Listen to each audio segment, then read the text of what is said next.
किसान भाइयों, इंदिरा गांधी कृषि विश्वविद्यालय लगातार किसानों की उन्नति के लिए लगातार प्रयास करता रहा है और इस संदर्भ में हमारे यहाँ अनेक प्रकार के उत्पाद बनाए जाते हैं।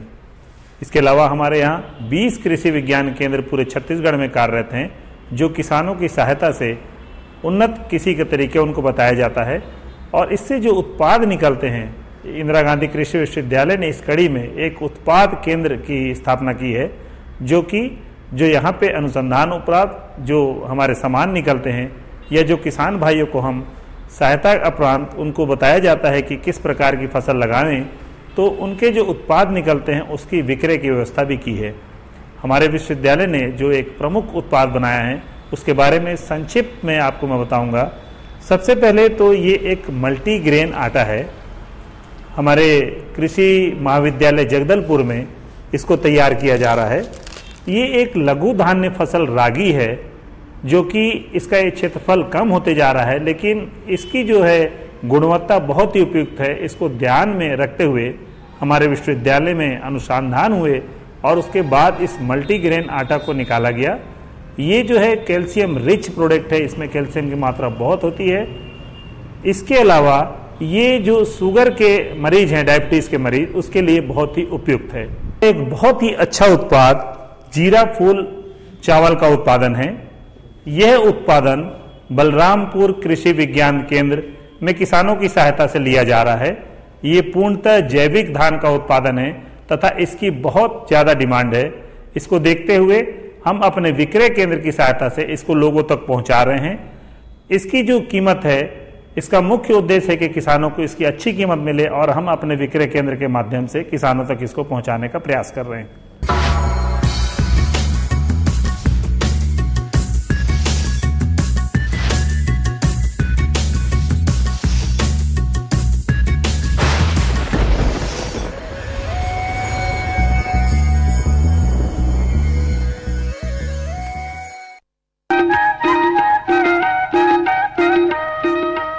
ये लो और बताओ। बस। अरे ये क्या भैया जी, बस इतनी सी रासायनिक खाद? किसानी छोड़ रहे हो क्या? किसानी नहीं, नादानी छोड़ रहे हैं। मिट्टी की जांच कराई है। अब तो लालाजी जितनी जरूरत है उतने ही उर्वरक खेत में डालेंगे। हाँ, किसान भाई आज ही अपने जिले की नजदीकी भूमि परीक्षण प्रयोगशाला में मिट्टी की जांच जरूर करवाएं और मिट्टी में पोषक तत्व, नमी व पौधे के विकास को देखते हुए केवल जरूरत के अनुसार ही पोषक तत्व डालें। और हाँ, मिट्टी में गंधक, जस्ता, बोरोन जैसे सूक्ष्म पोषक तत्वों का पता लगाना भी न भूलें। उर्वरक और जैविक खाद के सही उपयोग से भूमि का उपजाऊपन बनाए रखें, उत्पादकता बढ़ाएं, खर्चा घटाएं और बहुमूल्य विदेशी मुद्रा बचाने में भी सहयोग दें। और हाँ, धीमी गति से नाइट्रोजन उपलब्ध कराने वाले उर्वरकों जैसे नीम लेपित यूरिया को प्राथमिकता दें और यूरिया का पत्तों पर छिड़काव करें। अरे वाह, तू तो सचमुच समझदार हो गया रे। अधिक जानकारी के लिए संपर्क करें जिला कृषि अधिकारी या किसान कॉल सेंटर। अम्मा खाना दे दो ना। सबर कर गोलू, अभी दाल नहीं गली है। तू फिक्र ना कर गोलू की अम्मा, अब की बार अपनी दाल खूब गलेगी। क्या मतलब जी? अब की बार NFSM के तहत दाल की पैदावार को बढ़ाने के तरीकों को दिखाने के लिए देश में 1000 क्षेत्र चुने गए हैं, जिसमें हमारा इलाका भी आ गया है। पर इससे हमें क्या फायदा? हमें 5 एकड़ खेती के लिए खाद और कीटनाशक के अलावा बढ़िया बीजों की एक मिनी किट भी मिलेगी। इतनी दाल का करेंगे क्या जी? अरे भगवान, सरकार ने दलहन का समर्थन मूल्य भी खूब बढ़ा दिया है और इनकी खरीद का भी पूरा इंतजाम कर लिया है। इससे आमदनी बढ़ेगी और फिर हमारा गोलू अच्छे स्कूल में जाकर के कृषि वैज्ञानिक बनेगा। हाँ, क्या करूं? हाँ, मैं ऐसे ही करूंगा। हाँ, अच्छा, मैं जा रहा हूँ। अच्छा, जी जी जी, हाँ जी जी जी। किससे बात कर रहे थे इतना हंस कर? किसान कॉल सेंटर, विशेषज्ञ से खेती के बारे में सलाह ले रहा था। सुबह भी, रात को भी? किसान कॉल सेंटर सुबह 6 बजे से रात को 10 बजे तक खुलता है। रविवार को भी? हाँ भाई, साल के 365 दिन खुलता है। और इतना फोन का बिल कौन भरेगा? अरे, किसान कॉल सेंटर की सेवा मुफ्त है। पर तुम ये सब क्यों पूछ रही हो? मैं तो कुछ और ही समझी थी। किसान भाई कृषि संबंधी समस्याओं का अपनी भाषा में तुरंत समाधान पाने के लिए पूरे भारत में किसी भी फोन से राष्ट्रीय हेल्पलाइन नंबर 1800-180-1551 पर संपर्क करें। किसानों का दोस्त किसान कॉल सेंटर।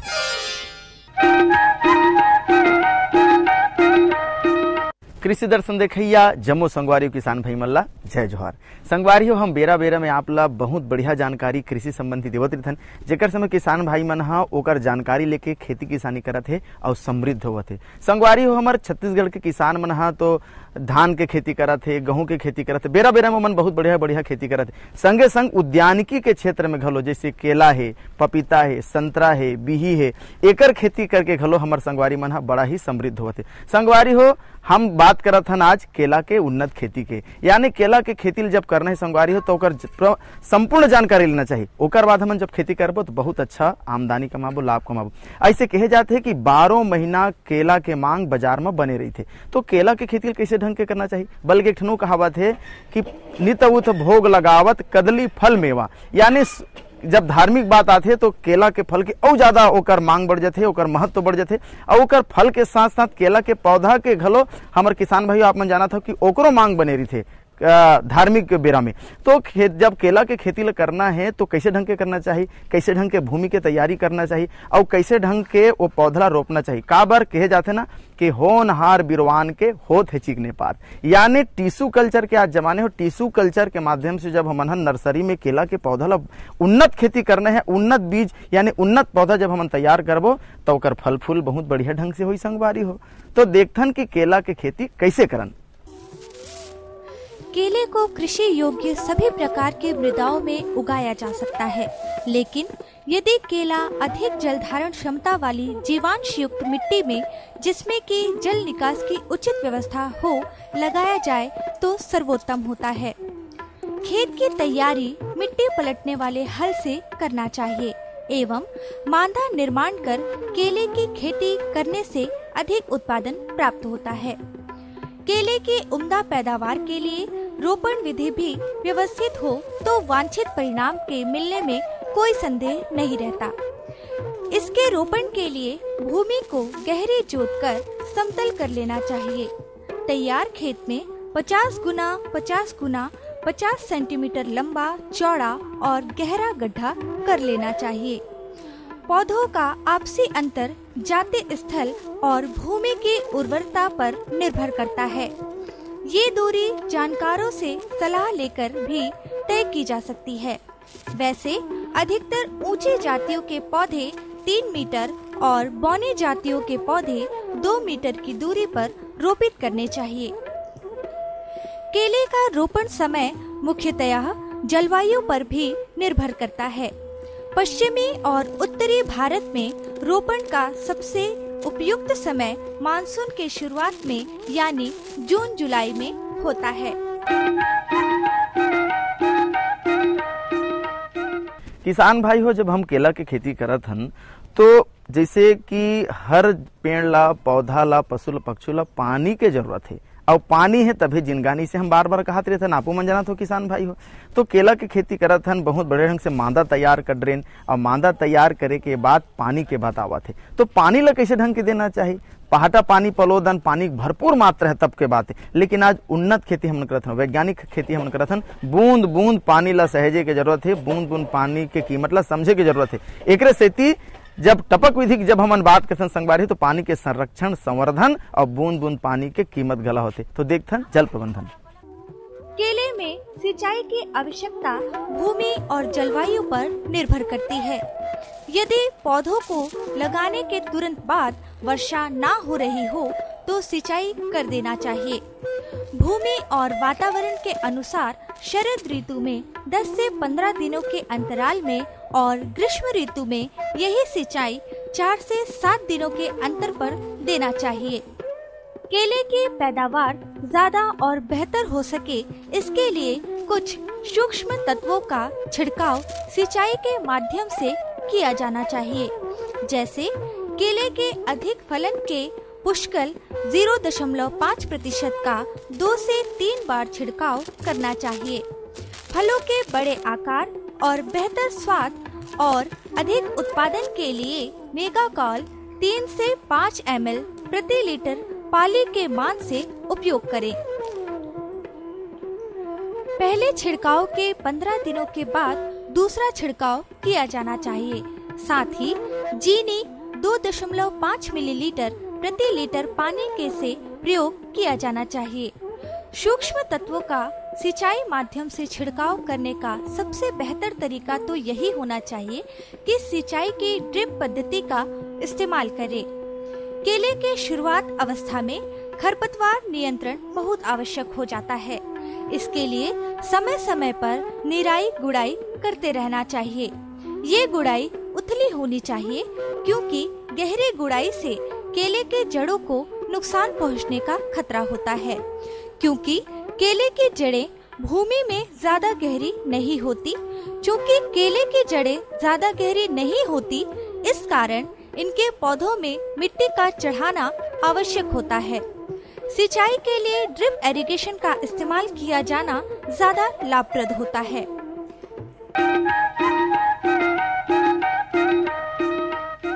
किसान भाई हो, जैसे कि हमन अभी जल प्रबंधन की बात करें, अब आते हैं खाद प्रबंधन। खाद प्रबंधन कैसे करना चाहिए? जिसे टपक विधि की हमन अभी पहली बात करें तो ओकर एक नौ फायदा ये है कि सीधा टपक विधि में खाद ला सीधा एक जगह डाले जाए और वो बूंद बूंद सीधा पौधल मिलते। और पौधल जब मिलते तो पौधक बढ़वार होते, खरपतवार घला नहीं हुए, सीधा पौधल मिलते। खाद है संगवारी, ऐसे गोबर खाद के बात है तो सीधा ओला हमन भूमि के तैयारी करथन तेने समय डाल दे जाते, और मांदा तैयार करते तेन समय डाल दे जाते, पौधल लगाथन तब डाल दे जाते। लेकिन औ कब कब कतका मात्रा में कैसे कैसे डालना चाहिए देखथन खाद प्रबंधन। केले के पौधों को अच्छी उपज के लिए कृषि वैज्ञानिकों के द्वारा अनुशंसित खाद एवं उर्वरक इस प्रकार से हैं। गोबर की खाद 20 किलो, नाइट्रोजन 100 ग्राम, स्फूर 150 ग्राम और पोटाश 150 ग्राम पौधरोपण करते समय गड्ढे में देना चाहिए। या ऐश्वर्या ऑर्गेनिक खाद 2 किलो, पुष्कल 25 ग्राम, बायोफास 100 ग्राम, बायो पोटाश 25 ग्राम और बायो जिंक 5 ग्राम देना चाहिए। केले की प्रजातियां इस प्रकार से होती है: पूवन, डवार्फ केवेंडिश, हरी छाल, रसथली, नंद्रन, CO1, लाल केला, सफेद वेलची, ग्रास मिचेल, चककेली वगैरह। किसान भाई हो, जैसे कि आपन जाना था कि कोनो भी फसल ला प्रभावित करते कीट, रोग, व्याधि पूरा बर्बाद कर देते, नष्ट कर देते। तो ओकरे सेती हमला जानना है कि कौन पौधा में कौन सा रोग आते, कौन बेरा में आते, बरसात के मौसम में कैसे आते और ठंड के बेरा में कैसे आते। यानी जब हम रोग राई के बारे में जान लेबो कि सफेद मक्खी है, माहू है, वो बात ले जब हम जान लेबो तब ओकर नियंत्रण करे में हमला ज्यादा लाभ मिली और हम सशक्त होके वो बीमारी ला खत्म कर सकते हैं, पैदावार बढ़ा सकते हैं। संगवारी हो तो कैसे ढंग के रोग नियंत्रण करन आवो जानन। आमतौर पर केले में लगने वाले कीट इस प्रकार से हैं। तना विबिल, ये कीट गर्भ अवस्था में अधिक हानि पहुंचाता है। ये केले के तने और राइजोम में छिद्र करके उसे अंदर से खाते हैं। इन कीटों से बचाव के लिए प्रभावित पौधों को नष्ट कर देना चाहिए और रोपण के लिए स्वस्थ कीट रहित अंतः भूस्तारी प्रयोग में लाना चाहिए। माहू या एफिड भी केले की फसल को नुकसान पहुंचाने वाला प्रमुख कीट होता है। ये कीट प्रारंभिक अवस्था में पौधों की जड़ों के पास पाया जाता है, जो बाद में पत्तियों तक पहुंच जाते हैं और पत्तियों का रस चूसकर हानि पहुंचाते हैं।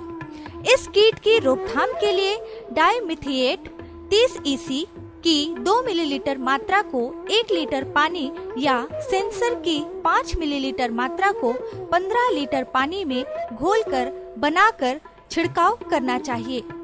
केले की फसल को प्रभावित करने वाले प्रमुख रोग इस प्रकार से हैं। पनामा रोग, ये रोग फ्यूजेरियम ऑक्सीस्पोरम नामक कवक के द्वारा होता है। ये रोग मृदा जनित रोग है। सबसे पहले कवक पौधे की जड़ों में प्रवेश करता है। इस रोग में पत्तियां पीली होकर तने की ओर झुक जाती हैं।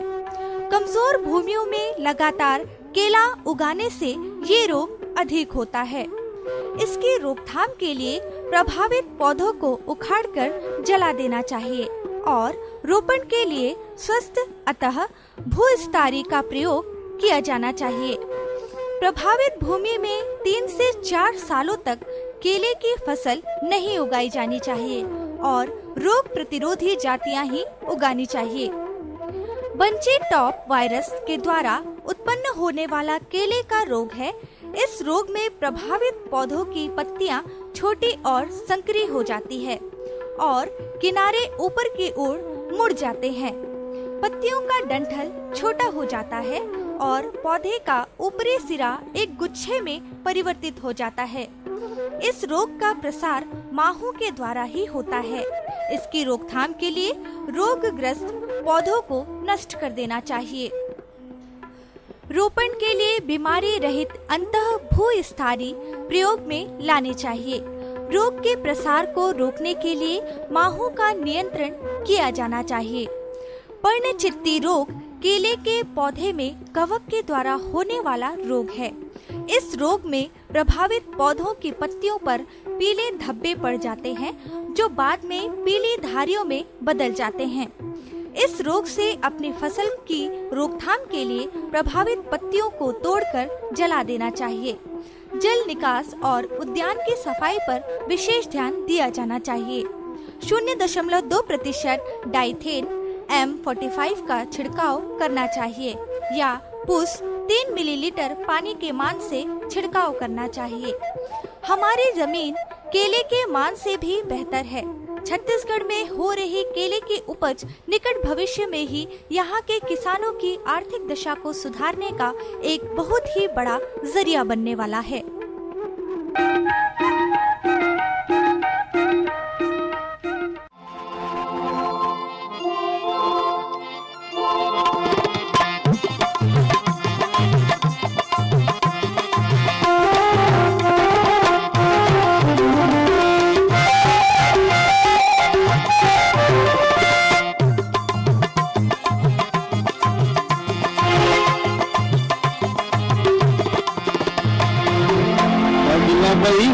दीवाना करे हो,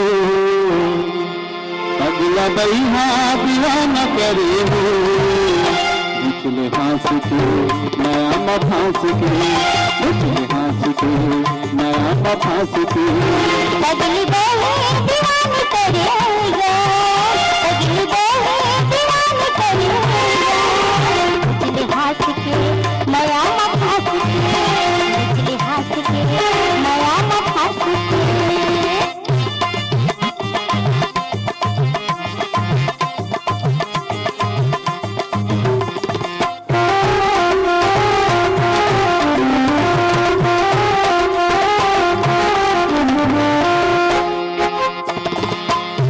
हर तारा से बाजे लिखर खर, बाजे लिखर खर, हर तारा से बाजे लिखर खर, बाजे लिखर खर, सुरता न पगली रो तेरे पधर, सुरता न पगली रो तेरे पधर, अगला बइहा दीवाना करे, अगला बइहा दीवाना करे, निचले हाथ के नया मफांस के, निचले हाथ के नया मफांस के।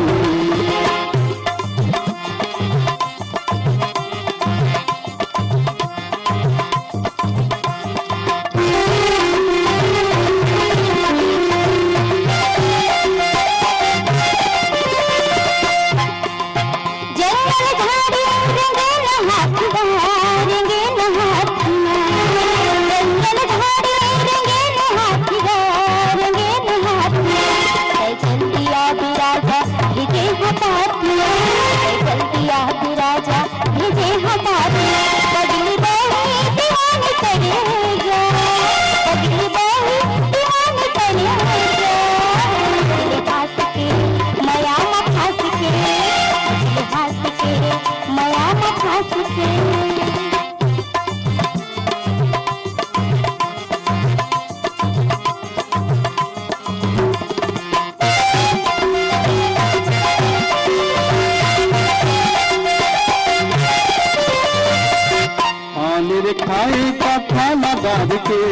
कथा लधार के आमिर खाए कथा लधार के कथा लधार माया ललक ले गो अचरा में बांध के माया ललक ले गो अचरा में बांध के अगला बैहा दीवाना करे हो अगला बैहा दीवाना करे मुझे हाथ के माया में फांस के मुझे हाथ के माया में फांस के अगली बैहा दीवानी करेगा अगली बैहा दीवानी करेगा मुझे हाथ के माया में फांस के मुझे हाथ के माया में फांस के मुझे हाथ के माया में फांस के मुझे हाथ के माया में फांस के मुझे हाथ के माया में फांस के मुझे हाथ के माया में फांस के मुझे हाथ के माया में फांस के।